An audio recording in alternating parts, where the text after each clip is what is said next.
Welcome to the Contractor Freedom Podcast. I'm your host, Jason Phillips. This show exists to help small business owners like you escape the tyranny of contractor prison and enter the bliss of contractor freedom so you can have the time, money, and freedom to live your life with purpose beyond your business. As a certified human behavior consultant in DISC personality styles and motivators, I'll be sharing with you skills for life, love, leadership, and business. I'll also be connecting you with experts that can help you scale your business and your life. So if you want to build the business and life of your dreams, then you are in the right place.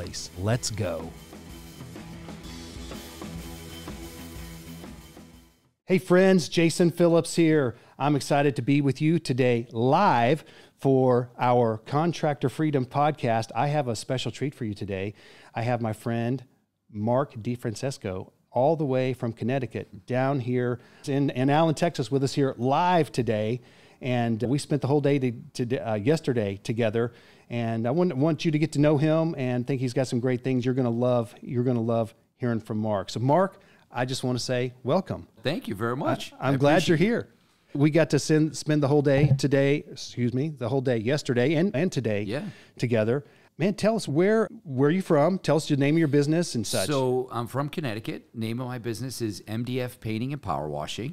So we've been at it up there for a while. We do primarily high-end residential painting, and we do some commercial repaint painting as well. When did you how long have you been in business? I've been in business since 95, but really in business since 03. So I had been painting when I was younger and even through college and all that, and then launched out for real in 03. Your clients are residential builders or homeowners?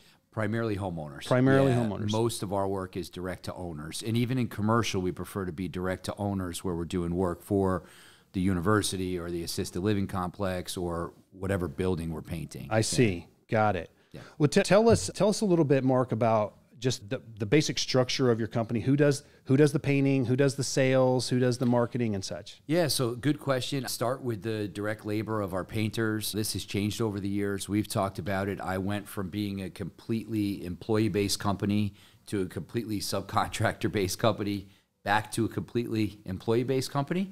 And so it's been a bit of a journey for us. But now we're all employees, and that's the way I prefer it. So, is that typical for your state? It's a mix. It's a big mix. I would say it's probably very similar to 50-50. There's a lot more subcontractors in the last 15 years are being used by more and more companies. And the employee model, I love hearing from that because my company, we're 100%, or I'm going to say 99% subcontractor model, right. and you're the employee model. And they're both great. They both have challenges at the same time. They're just a little bit different. So there's certainly pros and cons of both. I think what's been beneficial to me is being able to live and see and work in both. Like I had subcontractors for a full decade. So it's not like I was new to that or I just tried it out. The things I loved about it, in many cases, the subcontractors were just really qualified. They had their shit together. They could get things done efficiently. They cared about finishing a job and going to the next job. That was the positive of it. The negative that I found was I didn't always have the control that I felt that I needed in terms of just getting things done right now as I need them done. And in many cases, those subs that I had were like family. They worked with us all the time, and they were great, but especially in carpentry. So I had always subcontracted carpentry out as well. And after a while, I was just like, I can't. I needed to work more in unison. And I felt like I wasn't doing enough of building a team. And I feel like when I went all employee the second time in, I decided I was going to really build culture and build team. I see. Big way. Nice. So like we do an employee event every single month. And I know a lot of people do these events, but we poll our people on what they want to do. We invite the families. Like it's almost one of my marketing people. Part of what she does is just like promo the events. So we're using like direct mail and phone calls and text to your own people, to my own people, to get as much of a turnout as I can to go to the minor league baseball game, to the bowling night, to the crew leaders for billiards with the owner type thing. And so we do a lot of things like that are awesome. And then our weekly meetings. So I was never able to have the type of weekly production meetings when I had subs in my world that I'm able to have now with these guys. So that's our path now. But I've taken a lot of things from the sub world, like bonus structures, like how I call it my payout system. That's the number one most important thing to make money in this business, net money, in my opinion. And I think I've been able to transfer it in a way into the employee model, which I think is the key thing. I love for that you've us. done that. Yeah, so there's a lot to learn from both. The culture element also that you were mentioning, I think you've got something really special going on. It's cooking. We got a long way to go, but it's cooking, and it's awesome. What brings you to Dallas? You. I admire you, and I totally respect what you've done in the business for such a long time. And in getting to know you in the last few years, just casually at different events, whenever we would chat, I always left the conversation thinking, that's really smart. Or I like how he thinks about this, because I think we think alike in a lot of ways. And I always see a person who's constantly growing and learning and trying to improve. I think it's Tony Robbins is like constant and never-ending improvement. I'm a big Tony Robbins guy. And I just see that in how you handle your business. And even just knowing you casually, how you would handle your faith and your family and your physical workouts and your business. It's just not one thing. It's your whole life. And I think as business owners, I'm the bottleneck for my business now. And I was 20 years ago, and I will still be 10 years down the road from now. However, when you make a conscious decision to say, how do I get better every day? I think that's when things change. And for you, I just see it as, hey, that guy's trying to get better all the time. And that's just, we were in Florida or someplace, and I'm out at the treadmill. It was early morning, and you're already on the darn treadmill doing something. And so it's not just about painting houses or whatever we're doing as contractors.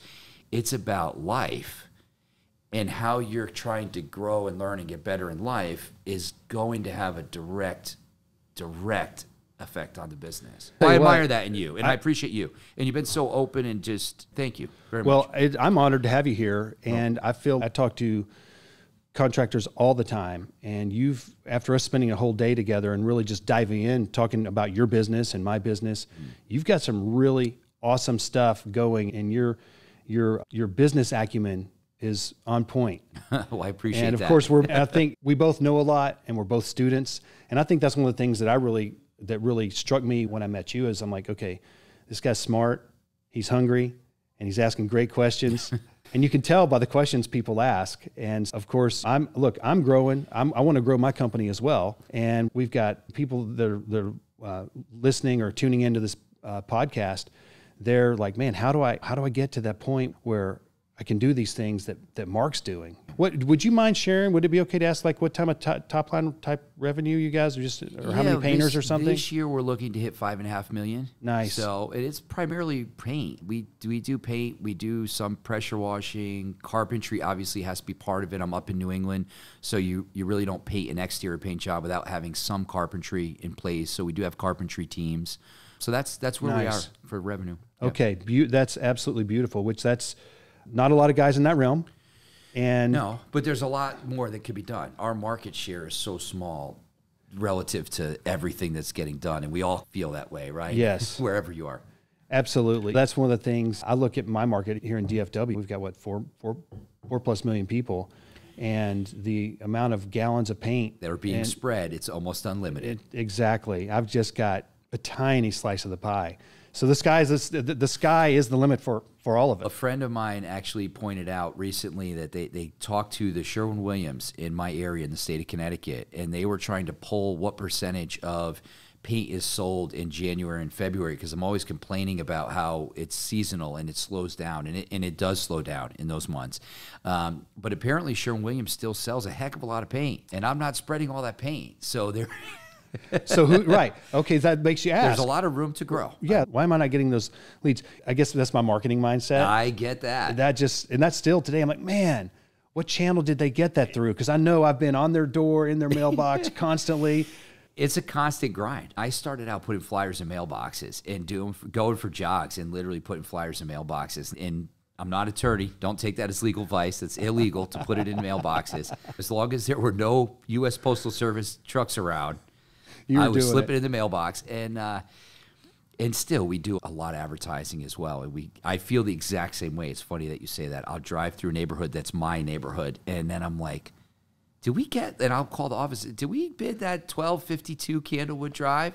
Did we get oh, we did? Okay, good. Did they at least call us? I have done the same thing. That's awesome. So tell me, what type of marketing do you do these days, and how do you get your clients?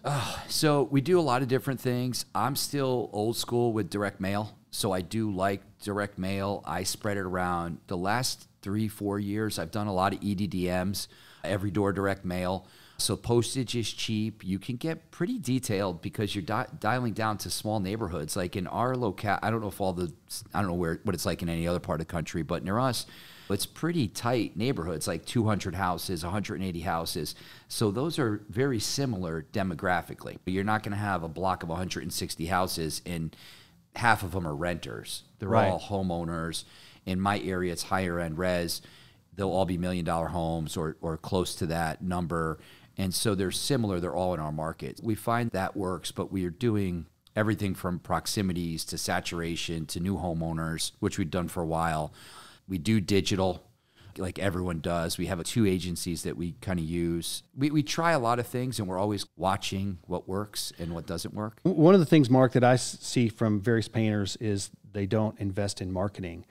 And you had mentioned you spend a set percentage on it, right? Yeah, so I'm different than probably most. I'm a little maniacal. Like at one point when I started my business, I would just read every single marketing book that I could find. So that's at one point every winter I would learn something. And one winter was blackjack and counting cards. One winter, but there was a marketing winter, right? And I just blitzed. I'll read 20, 30 books on something. And so I've always felt like you need to be marketing. And the reason being because there's so many people I meet that are like, I don't market at all. And it's a point of pride. And I just wonder, listen, if you love everything about your business and everything's great in your life, then let it be. You shouldn't market. But for me, if I love my business and I feel like we're doing a service to the employees and to the customers, why would I not want to grow that? Like, why would I not want to expand that to the highest level that I'm capable of doing? And really the only way to do that logically is to continue to market. In 20 years from now, we'll be a much different animal as a business than we are now, I hope, MDF Painting. And in doing so, I'll still be marketing. And I would actually think it would be crazy for me not to be marketing. Now, of course, if I could shave a point off of it and save a little here, of course, I want to do that. It's all about getting the best value I can get for everything we buy. Once you get the delivering of the widget, the paint jobs down, you want to do more. Yeah, and you're providing a great service, exactly what you said. How are you going to drive that? Word of mouth is only going to take you so far. Word of mouth is great. We love it. But there's so much more you can do. And word of mouth has always been our best thing. It is still our best thing. We talked a lot yesterday about allowable cost per lead, right? Yes. And it's always too much money, right? I always want it to be less. Hey, that was good, but I wish it was $30 per lead less or $100 less. But what allows us to do, because we're flirting with television, we're going to start our television ad soon. I know you have experience with that, so I was asking you about it. And what allows you to do these different things are the fact that you have so many past customers, or at least that allow me to do it, is the fact that I have over 10,000 residential customers that continue to call us. And so now when that lead comes in, it doesn't cost zero because we do a lot of the newsletters and some of that outreach, but it's very inexpensive relative to getting that new client. So that combination of both allows you to have an allowable average cost that's low enough for it to make sense. That's what I'm seeing. Mark, if you were starting your business over today or expanding into a new market, what percentage of revenue would you dedicate to advertising? 10%. And if I did 8%, I would be doing like a little happy dance, a little penguin dance, and making a little bit more money in my pocket. And if I did probably 12%, I wouldn't cry about it too much, but I would know I've got to tighten it a bit. Yeah. Okay. That's a number. That's a percentage of top end revenue. I think that's a great number. Ours is very similar. Yeah. And I've been in a range. Yeah. Who does the selling? So I have a sales team that does the selling. I did the selling for a long time. So I like to say that I sold like $20 million worth of residential houses, $500 power washings at a time. But we have a sales team now that goes out and they strictly sell. So that's their job. But there's a bit of a process to our sales methodology. I've seen bits and pieces of yours, and it's the closest thing I've ever seen to what we try to do, which is spend the time with that client. And I'm not going to go deep on that here, but I think it's about spending time drawing out some of that pain, being able to obviously present and talk about the price on the spot, but to also have options like, hey, let's go shopping together. This is for what we talked about, to do it this way. It looks like this. And I just noticed in the meeting I just got to sit in on, there's some cool things that you guys do with financing and with some offers that also allows them to feel like they have options, that you can't take a $15,000 job and make it $3,000. You can't. It would be a different job, right? You could say, I could give you $3,000 worth of that $15,000, right? Like you ordered a steak, but you're only going to get that little a half an ounce. You could pay for the half ounce. But when you have these other things in play, I think it's powerful, and it allows people to feel like, we call our salespeople paint care consultants. That's the name of the title. And that's by design. And I really want our guys to feel that every day. Like, put on the hat of the customer, sit on the side of the table with them and say, hey, I'm your consultant. I want to help in this decision process. So it's high on information. Now, obviously, we already have a good reputation in the market, and people know that. They call you for that reason. But we're on the expensive side of the market. And as I talk to some of your salespeople, they feel the exact same way. And so you're selling high value, low risk every single day. That's what we sell, high value, low risk. And for some salespeople, it takes time to understand that, because not all industries and not all sales positions sell high value, low risk. Particularly in the painting industry. Correct. There's a lot of chucking of trucks, and they're going to go and sell low price. Geico sold low price for a long time, and it worked for them, but it doesn't work for MDF painting. And if you look at it, it seems across the country, whether they're nationwide or local companies, the ones that I talk to, not only the most profitable, but the companies with the happiest clients are also on the upper end of the price. 100%. When you're the owner, you 100% believe in it, in the mission, and you know what's broken on the machine, right? And you know what's got to get tinkered with, but you believe in the mission because you're behind the mission, right? And so in sales, your team needs to believe that this is the best possible thing that homeowner can do right now for their home in every way possible.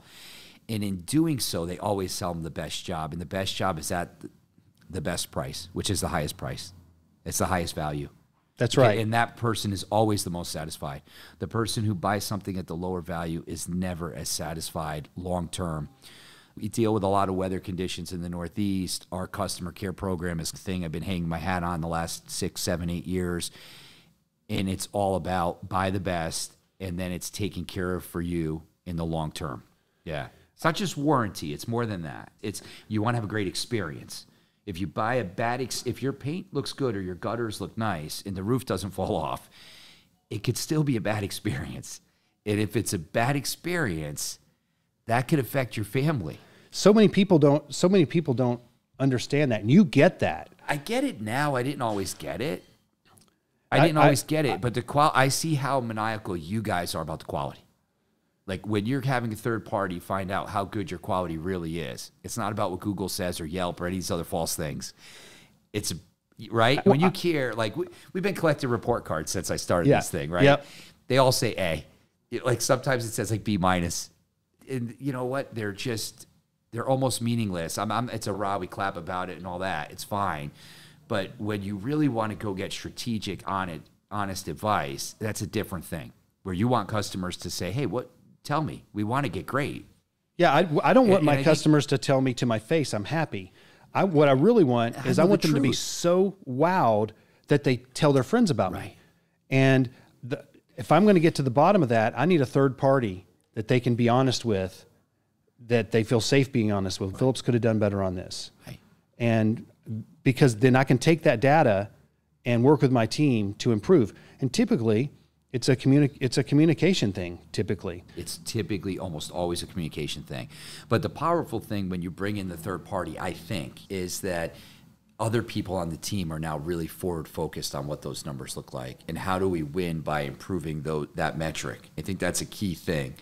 When you just start getting a whole bunch of A report cards It's commonplace. We celebrate Google reviews because the world celebrates Google reviews right now. But truth be told, if we want to fine tune not our craft, our experience, our customer experience, we need to ask the hard questions. And I know you're committed to getting better in these things, even though you're excellent and ahead of everyone around here. It's like Google or Facebook can change their algorithm and cut me out of the loop and you out of the loop in a heartbeat. Right.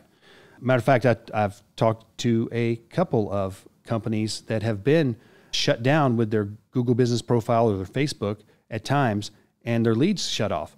Well, if I'm in direct contact and I have a relationship with clients, not customers that are transactions, but clients that call back, and I can call them, I can email them, whatever. There's no one in between us. There's not that third party. And if I'm burning through clients and treating them like transactions, that's not going to be an asset to me. My relationship with my clients, and yours as well, is vital. And I wish every business owner would see this, but they don't. I call it chasing greatness, and I think that's what you're doing. Like in your customer experience, everything that happens from when they first call you to the pre-positioning stuff, to the salesperson shows up, their whole demo, their presentation, closing the job, scheduling is a big part of this. I'm talking to your gal and her rain conversations with people and how you set it up. And a lot of us are very similar in how we're doing that. We're sending them information, we're talking to them. We're really just carrying the customer through this whole process. And at the end, that experience is great, and we don't run away and don't disappear if and when they have. Cause, I mean, one thing I know about paint is it peels eventually. It's the one thing I know about it. If you do all that right, you're really chasing greatness and what you're trying to do, right? And so if you make a hamburger at the hamburger store, make the best hamburger, right? And that's what you're trying to do after so many years still. And what I'm trying to do after so many years. And that's powerful. Google is not going to take that away, or a dishonest Yelp or Home Advisor or anyone else, because it's real. Yes. And when you chase greatness and you come close, the world recognizes it. So true. That's true. That's true. But the hard part about it for someone like me is it's never ending, right? You don't hit a point. You're obsessed with improvement. Yes, but you have to be, right? To some degree, you have to be. You just can't let it get in the way of you executing. Right? So you have to be able to, I think, just constantly chase it and be like, that's the game we're in. We just chase it, right? One of the things that I speak about a lot is the concept of contractor prison and contractor freedom. And I have to get one of those shirts, by the way. I can make that happen. Talking to you, you're definitely not anywhere near contractor prison. You've got time, you got money, you got freedom. Yeah, but I want more. So what is that more? What's the next thing? I know you're always wanting to improve. What's that next thing that you want to do for your business? So I'll be honest. I started my business. I want to make a lot of money. I'm a blue collar guy. Came up pretty blue collar. I have a great family. Had a lot of stuff taken care of for me. But I would grind. I was that kid selling baseball cards to make money to buy my Joe Montana rookie card type thing. Right. I was always in business. In the beginning, I wanted to make money. And now I want to help people in my team primarily. Like, that's been the biggest change. Like, we're customer focused, but we're even more employee focused right now than we've ever been. And I actually think we're a little bit more focused on the employees than the customers. And I sometimes have pains in me because I'm growing pains from going from the old model where we fight for the dollar, and I cared about my employees always, but it's different now. It's actually where I care about the employees more, and my focus is making it an amazing place. Like the facility you have here, part of why I'm here is I want to be more inspired. There's not that many guys who are doing it this way, where a team can prosper, a team can grow. You can come spend your career at Phillips and have a great life. For yourself, for your family. We spend more working hours at the grind than we do with our families for some people, right? And if that's the case, the quality of your life is directly related to who you work around and in what condition you work. 100%. So when I walk down this hallway here and I see how you've designed this, because this is like this, I call it an L10 factory, and it inspires everybody to be an A player. And think about it. If you're an A player, you're most happy with your work life. Just like the customer who spent the most money is the happiest with the job they did. And so so creating that for me is probably my next obsession. And I think we've done a good job of doing it, but there's so much more that we can do. So a facility, I know it's just a physical thing, but this world-class facility is the next thing on my mind that's like a game changer. And really it goes back to the conversation of like, why market? To do more, like, because we could be more. I'm not at my capacity of what I have the capability to do. I think that's the number one thing. Someone came and tried to buy my company a few years ago, and I didn't sell it. And my wife said and we have rental properties and different things that we do, so I do okay with that stuff. And she said, why didn't you sell this darn thing? And I said, I have unfinished business. And she goes, what does that mean? That's silly. And she's not in the business with me at all. And I said, I just would feel like I just sold out. I gave up on what we could be. So I guess like the vision of what we can be is so much further than where we are. Why would I stop now? If I could have more happy customers and more happy employees and keep propagating that, why would I not want to spend my 10% in marketing? Why would I not want to grow this thing? It'd be silly. Now, every system's not perfect. It's all got to be fixed and shored up and made a little bit better, but that's part of the fun. It's like the tinkering. So from that moment when I didn't sell my business, I started calling it my opus. Yeah, my wife hates me with all this stuff, but because to be an opus is something I just work on. Like I'm always going to work on it because when I was younger, I used to be frustrated that it wasn't perfect. Okay. I want it to be like this. Just like coming here, I just said to you, there's 10,000 things I've learned from hanging out with you for a day that I should do, but I can't do 10,000 things at once. But I'm okay with that. 15 years ago, I would be more stressed about that. That doesn't stress me out at all. I'm where I'm at, and it's good. But if I can add a couple little things, then I'll get a little bit better. And it'll allow me to then do a couple more things. And ultimately, it just helps my people, right? It's just going to help my people. And that cascades to help the customers. Going back to something you said a moment ago, it's like in the beginning, you said, I just want to make money.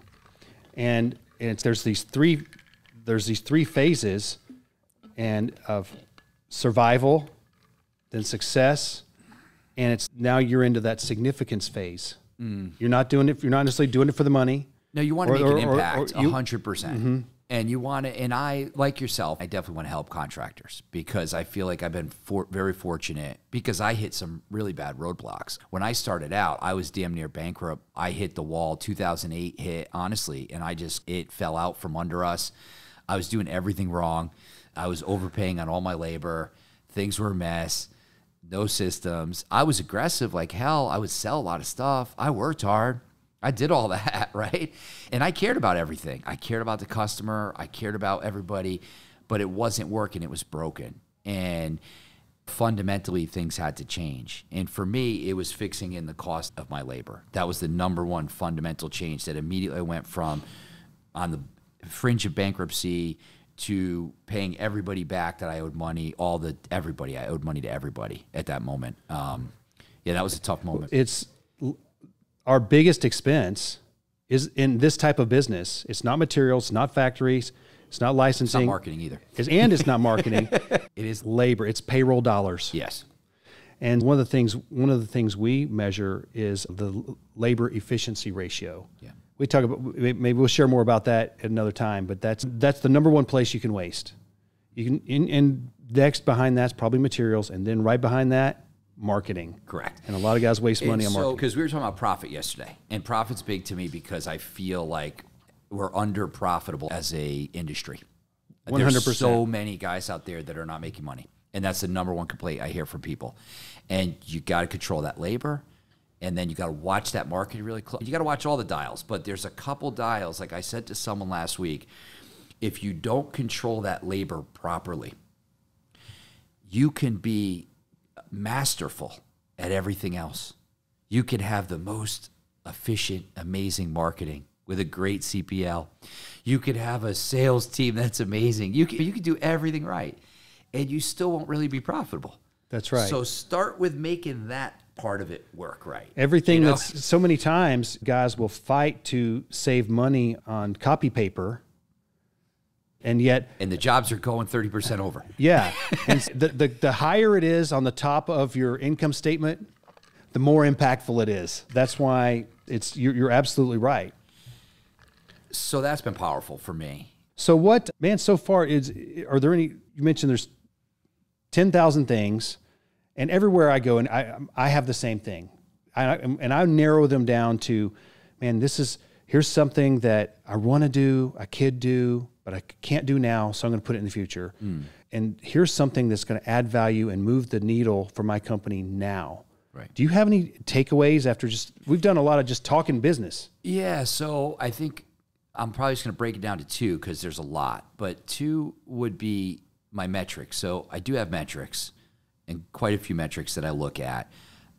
With this whole L10 and traction tools and the whole EOS system, I'm not sure how many people listen to this will know about that, but I want to really run on EOS, and I don't run on EOS completely yet. And I'm seeing you running on some version of it that's much further down the road than where I am. And I think that's probably one of my big takeaways is to keep going down that path and to try to expedite that trail of just really, that's probably my biggest thing. Like I want to operate on EOS. And part of it is because everybody's forward looking. Like we just talked about labor efficiency. In order to have any type of efficiency, everyone has to know like what winning looks like for them individually. So if I'm going to show up someplace for 8 hours, what does winning look like? And so we start to do that in a lot of ways with meetings that we have and with little incentives that are out there. But when the metric is on the wall and it's, hey, your crew needs to get this done. Most painters have this done with their crews, right? They know, hey, you go to this job, it's got to be done in 7 days. Everyone has an idea of that. Some people are much better at others than spelling it out. But when it comes to the person in call center, okay, do they know what's their metric for the day? The person who's rehashing, do they know what their metric is? The person who's selling, do they know what their metric is relative to what it was a year ago or relative to what the company has to hit for the week, the quarter, the day, the month, right? Yes. The more detailed that is, the more you're allowing A players to go ahead and win. There's a lot to that, though, because you have to hire right. Correct. That's a whole other department. Hey, contractors, are you ready to go deeper or rather higher? Are you ready to up your leadership game, up your people skills, up your systems so that you can get more time, money, and freedom from your business? That way you can live your life with purpose beyond just running your business. Escape contractor prison and enter contractor freedom. I want to invite you to register. Space is limited for the upcoming Contractor Freedom Summit right here held in Dallas, Texas, October 26th, 27th, and 28th. Just go to contractorfreedom.live. That's contractorfreedom.live. And the registration link is right there. And if you have any questions, feel free to reach out to me on Facebook or on LinkedIn. Again, right there at contractorfreedom.live is all the links to our social media profiles. So I look forward to seeing you online and at the summit right here in Dallas. It will be transformational, I promise. You know, I talked to a lot of owners, and a lot of owners don't have a specific goal for what they want to hit in revenue. We just know we want to grow. We want to grow. And very few of them have broken it down even to the month. Yeah. And then, like what you and I have been talking, and this has been a game changer in my company, but it's one thing for us to, as managers, leaders, owners, to sit down and look at our reports and what are our targets. It's another thing for the play-by-play of our frontline workers who are on the phones in the field to act on it, to have something actionable for them for right now. Right. And one of the things, actually, our rallying battle cry for this quarter actually is win the day. But you've allowed, so I have to give you high praise here. I've never seen anything quite like this where the metrics are given to put in front of people in as close to a real-time way as possible. I haven't seen it, and it's awesome, and I'm in love with it. And I want to steal it. It's going to take me some time to steal it. And the reason is exactly what you just said. Because if you're going to have a great place to work and you can't really give people a chance to win the day, then how great of a place is it to work? What does winning look like today? Right? I came and I worked hard. But it's cloudy. 90% of the U.S. population has no idea what winning the day means for them at their job, I bet. Maybe even more than that. Maybe even more than that. So for your people to all know in a very clear way, It makes the check-in on them a little bit easier because they're wanting to win the day. I had a coffee conversation with one of the women here. I'm going to screw up her name, so I won't say a name, but she just clearly knows what winning looks like. She's building with blocks, which to me is your marketing. The amount of your marketing leads have to line up with your number of salespeople, have to line up with your number of production crews, right? And that's one of the most critical things to be efficient as a business, to be as profitable as possible, in my opinion. And they're never lined up. There's always too many leads or not enough leads, and you're right. You're always. And she knew, she doesn't call it building with blocks, but she knew exactly because she's in HR. So I said, what do you need now? Just out of curiosity. And she knew, but she knew what winning looked like for her. Yes. And here's the thing. Amazing. You can give everybody these metrics, and we say it's about accountability, and it's not necessarily to say point the finger at people. No. Your numbers are off. But the right people on your team want a clear, they gravitate toward it. They want a clear picture of what winning is, and then they want to go get it. I don't think I could be wrong, but you're not even pointing these out to them. They're aware of them in the beginning when they get their training and start their job. But I don't think you're nudging anyone saying, hey, look at this. The type of people you have here, they're looking at that. They're thinking, okay, to move that needle, what do I have to do next? Yes. You're not spelling it out. And so it's getting A players to stay here. There's a lot. There's a lot. So the hiring process is huge for us. And that's something that we've been doing well on in the last probably 3 years. And we just completely scrapped what we did and changed it. A lot of it has to do with this behavioral analysis as well and adding, and I know you're big onto disc profiles. But beyond that, if you don't give them this, culture, you're going to lose them. You're going to lose them. You can hire the A's and you'll lose them. And they're going to leave. And they're not going to stay because you have a bowling party once a month. Or that's all fun stuff. I'm not saying don't do that. But the A's stay because they can win every single day. Man, you got it. You got it solved here. You really do. And a lot more people need to have it more front and center. Let's just say, for instance, that you're... What did I say to you? I said I look at my metric. I can see my metrics weekly, remember? Yes. And I said 20 years ago, I didn't know I never knew the numbers, any of this stuff. Right. Ever. Like a year would pass. I had an idea, right? I'm a contractor. I have an idea. Like I have an idea of how that went.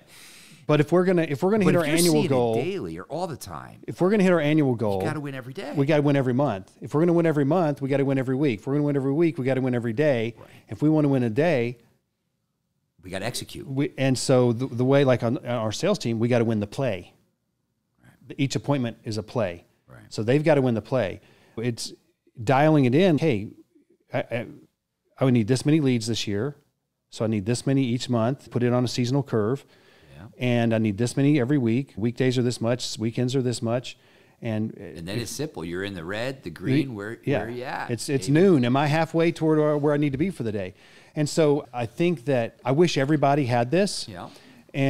But as a let's just say, for instance, your business was the first one to have it. Say, hey man, I'm going to help you with this. I'm going to help you. I want you to have this with this because this is going to change your life, man. But let's just say you're a guy out there let's look back. Let's say your company was $1 million, $2 million. What are the key numbers that you wish you had live, up to date, constantly, without having to go fetch a report or make phone calls? If you could literally open your phone or look at a TV screen in your office, what are the key numbers you really wish that you could see? Okay. Boil it down to the most simple ones. Right on the spot. I love this. So I'm going to go with, for appointment center, I want to know how many calls came in that day. Okay. I want to see my appointment to lead ratio, which is just how many actually got booked versus how many flowed in. So that always has to stay high for us, or we got to nix some of the marketing things, right? I want to see my CPL, my cost per lead for marketing. In sales, I want to see the aggregate sales, what was sold that day up to right then. Are you writing all this down? No, but I am recording it. That's true. And so I also want to see the average dollars per lead, NSLI. Yes. NSLI, I'm getting it. Yes. I want to see that 100% just real time would be amazing. Beyond that, production. I'm big into dollars per crew. So dollars per crew per week. So I'd want to see like work completed, like aggregate work completed. And so that's a tough one. You're looking at man hours and what's produced in the field, and you're able to see it based off your charge rate. we're pretty clear we see it every week, but to see it every day or as parts of the day would be like Disney World for me. That would be it's a lot easier to life-changing. fix something when the, okay, I'm going to relate a story that I may mess this up a little bit. Is that too many metrics? No, I think that's awesome. I think that people are going to be drooling thinking about having this. Too, though. There'll be a few some financial ones. Yeah. There was, the way I heard it, when we first the U.S. sent rocket to the moon, that apparently it's like trying to throw a basketball in a hoop that's 4 miles away. It was that accurate. If you didn't hit the moon's gravitational field at the right speed, at the right angle, it wouldn't loop you around where you could orbit and land. It would slingshot you past out into Neverland in space. Okay. And so they had to hit this just right. And I don't remember, it took them 3 days to get there? I don't know. This was before I was born. Yeah. But the idea was that they didn't wait till they were halfway there to check their tracking, that every few hours they would update their trajectory before they were too far off course. Right. And so to me, I don't want to wait till end of third quarter to realize, wow, we're way behind on our annual goal. Right. I don't want to wait till halfway through the year. And to me, I want to know, and I want my people to know today, am I on track today to hit the goal? Because if you take care of your dailies, the weeklies will take care of themselves. Right. The monthlies will take care of themselves, and everything will. If guys think about it like this, I'm just break it down to a job site, right? So if you're on a job site, you're training, or we're training our crew leaders to win the day. How do they win the day? They show up at the time they're supposed to show up. They have a short communication with the customer. They have a huddle where they assign roles. So if there's 3 people on the crew, this is what I need you to get done. If they're really good at their job, what do? They actually specify what they want done. They don't just say, hey, start over here and start painting this side of the house. They say, you're going to start over here and paint this side of the house, and you need to get to here by lunchtime. Oh. That's part of what the crew leader has to do, right? Yeah. And then they have to keep it disciplined and keep the clock running. So that's about productivity, not just a responsibility to handle that side of the house. It's the same thing with metrics. So you're asking a crew leader to divide up their day the same way by planning it, organizing it, but allowing them to have targets they could win with. So why would you not have a call center person knowing that they have to rehash so many appointments, or that you need this many to come in, or this many outbound calls to get to that number? It should be on a board. That allows them to win. It's the same thing as the crew leader designing that day for his crew to win, which everybody in painting should understand that to some degree. Absolutely. And it's not just with them. It's with every salesperson. It's in financial accounting, right? They have to be, to me, it's about expense reports. So there's certain expense categories that are going to kill me, and there's other ones that I don't have to worry about so much. Yes. Because I never studied financial accounting. In fact, it's probably the one thing I'll have my daughters make sure they take a financial accounting class. I didn't do that. So that's it. And yeah. Man, does that make sense? 100%. And I'm hoping that some of our contractor friends out there that are hearing this are going to grab on to what you're saying, because everything you're saying is 100% right. Real quick, you mentioned the EOS. You want to that's the book traction and entrepreneurial operating system, and you want to get that in place. And it sounds like the metrics is the key thing. What's another system? Give me 2 examples. Give me a system in your business that is so good that you have handed it off or could easily hand it off to someone and it would continue to thrive. Start there. My sales system is pretty darn good. It's got to get better. Everything's got to get better, right? We know that. We've established that. My sales system is After talking to you, tight. I'm going to 100%. You are leaps and bounds ahead. That's pretty tight. It already gets handed off. I'm still quasi in the sales manager hat. I still wear it too much, and I think that was a conversation I just had with you and Joe, and I said, I need to probably move out of that because I'm not giving enough of myself to that team. That team deserves a person that can really just, their whole job, 50 hours a week is just catered to those guys. Yeah. Like, I love sales. I'm a sales baby. I grew up in sales in this business, right? That's what I roll. I painted for a short amount of time, but I was into the sales end of it. That's what I loved. And I still love it. However, in my day, in my week, I probably give them 6 hours of me. And how much better could they be if they had somebody someone gave them 40 hours, and someone better than me. I'm not the best salesperson in the world. I have a pretty good method. I care about this stuff a lot. I live my business. So like I believe in what we're selling big time. I'm on fire with it. So that allows me to just naturally sell, right? That's some of the owner juice that you get. So owners are like, I'm a great salesperson. No, you're not. You're terrible. But you're just really passionate about it. You're transparent. You're honest. You believe in what you're going to do. You care about it. You're going to do a good job. And it shines through and you get some jobs. But you're really piss poor at selling, right?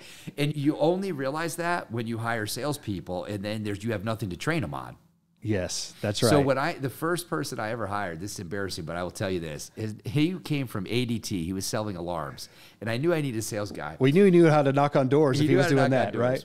So he comes with me, and this is a successful guy. He had run karate studios and done all kinds of things, but he was all on board to be the next paint king in Connecticut with me, right? So my idea of training him was he would just drive with me. Okay. Because I was too busy to stop doing anything. So he drove with me for 2 weeks, and he goes, do you eat lunch? Like, I go, wait, what do you mean? I said, we're working. Lunch is for the week. And that's when I knew that this is not replicatable. Like, this guy who is this maniac? And somehow he lasted with me for a while, but it wasn't a system. And so it has to be, so that system I can hand off. But my systems are okay. I think marketing, we do some smart things in marketing. So I think that's a good system. My hiring system's really good. It's probably my second best system. Okay. Yeah. I don't know how deep you want me to go. You're already using personality profiles. We're using a combination of personality profiles, but we're always hiring. And people give it lip service, but we are always hiring. And I'm always doing something outside the box that's probably stupid half the time. Like I just ran an event, a faux finishing event with this faux finish master in order to try to attract crew leaders from other companies to come hang out with me. Genius. At this event. Genius. It didn't work so hot, but it sounded good. We do a lot of things like that to bring them to the top of the funnel. We started using Recruiter Box, which is just software, and I think they changed names to Trackstar, and that's been a blessing. I set up my whole hiring process in their software, and it just allows the workflow to be easy. Like literally I have one person that's part-time and they're able to manage it essentially.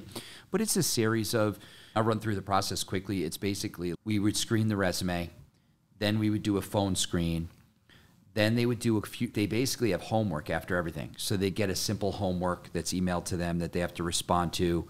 Then they come in for the first in-person, which is a one-on-one with someone in that department, and they get more homework. The personality profile quiz is an important thing. We do spend the time explaining why we do it and how it's about us communicating better and being better leaders and having a better family and all this stuff. And then there's group interview, drug test, background check, the whole nine when you're past references. It's a standard process for maybe bigger companies, like more Fortune 500 companies, I think would probably follow it. For a painting company in my area, no one is like this. Like people go through this. Oh, and then we do Brandon's painter test. So I like to have them come in and touch something, pick up a brush, do the circle test. Yes. Which is awesome just because it gets them physically doing something. It gets them out there. I have a video that explains all the perks, like why it's awesome to work with us. And it's probably boring as hell, but it gets me to say the same thing the same way to every person. And so they're indoctrinated in. Like by the time they get hired, they put a lot of work into getting hired. And so it's not everyone's way, but it really works well for us. I remember hearing about Zappos, that Zappos would bring people through training and then they would pay them to leave, give them a little bonus to be like, yeah, if you don't really want to do this. I have not heard that. That's amazing. So yeah, he would bring them through, and they're a Las Vegas company, I think. And they do this customer service people. They were always on the phone, and communication was the number one thing when they started. And he would bring them through this boot camp. And then he would offer him like, I don't know what it was, $500. It was like about a week's salary to quit. Right now you can quit. Here, take this as like your parting gift, which sounds a little bit nuts.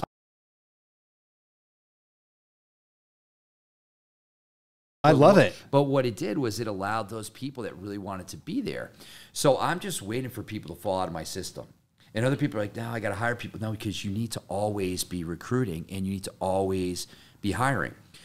One little thing that I done that worked really well for getting painters, because everyone's worried about how to do this, I made signs up. We make the signs, Patriot signs. We buy the big poly bag, 1,000 at a time for our business. We made them for hiring. And I used to hide who we were. It was like attention painter, and it never worked. Nobody ever called. And now I have a small logo so they know who we are. And it's all about hiring painters. And it lists the benefits for them. The number one benefit for the crew leader in our market, if they do their bonus and everything right, I'm trying to get them to $100,000. It's a lot of money. It's a lot of money for a painter, crew leader. That gets the phone to ring.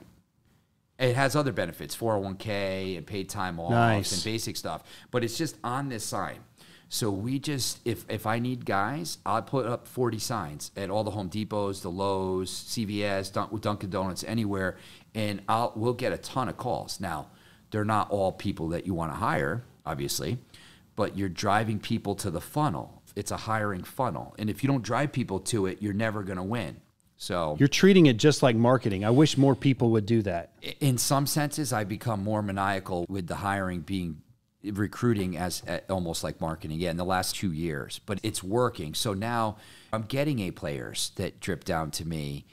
I've got to get them to work with me and stay with me a long time. And I think facility is one thing. Like, you don't need it, but that's like my next big thing where, I feel like that's the next step. Man, that's amazing. Yeah. I tell you guys, we are coming up right on close to an hour. So I think we're gonna wrap it up here. Listen, friends out there, if you're watching or listening, we got to do a round 2. We've got a lot. We can definitely do a round 2 and then some.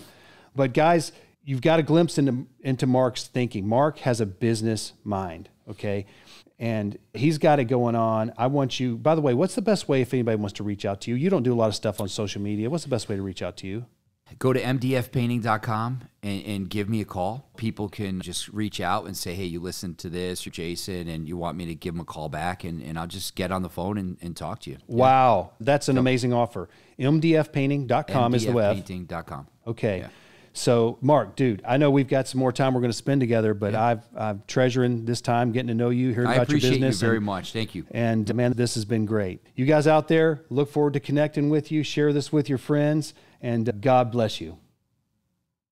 Hey, contractors, I want to invite you to connect. If you want to get connected with the Contractor Freedom community, simply point your browser to contractorfreedom.live. That's contractorfreedom.live. On there, you'll find the link to our Facebook private group, our page, our newsletter. You'll find a link to our podcast. You'll also find a link to register for the upcoming first annual Contractor Freedom Summit right here in Dallas, Texas. So I just want to invite you to come on over, join the community. I look forward to getting to know you more. Thanks for listening in today.